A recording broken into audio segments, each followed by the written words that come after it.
పాఠానికి ముందు ప్రశ్నలు ఉంటాయా, పాఠం అయిపోయిన తర్వాత ప్రశ్నలు ఉంటాయా?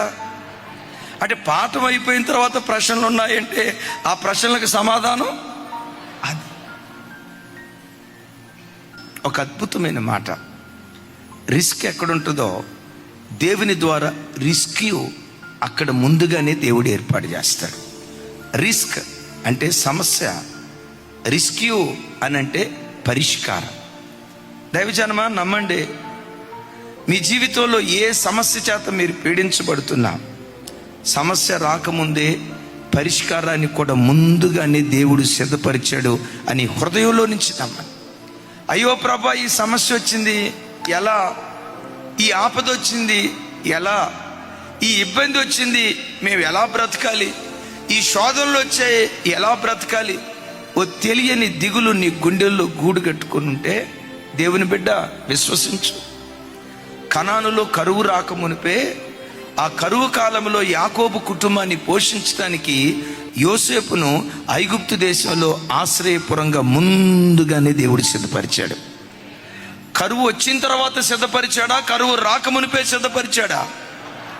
ఇక్కడ ఇశ్రాయేలీలు యూదులందరూ చంపబడాలి, ఈ మరణ శాసనం రాకమునిపే రాణిగా చేశాడా, మరణ శాసనం వచ్చిన తర్వాత రాణిగా చేశాడా? నీ జీవితంలో ఏ సమస్యతో నువ్వు కొట్టుమిట్టాడుతున్నా నమ్మో, నీ సమస్యకు ముందే పరిష్కారాన్ని కూడా దేవుడు ముందుగానే సిద్ధపరిచాడు.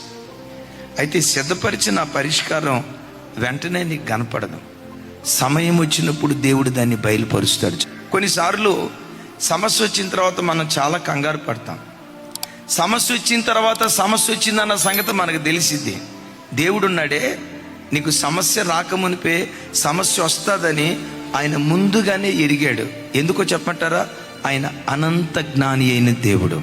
అయ్యా, ఈ నీళ్లు చేదయ్యా, ఎట్లా మేము దాగేమయ్యా? మోషే కంగారు పడతా ఉంటే, మోషే ఎందుకు కంగారు పడతావు? ఆ చేదును విరగగొట్టే చెట్టును కూడా నేను ముందుగానే పక్కనే ఉంచా.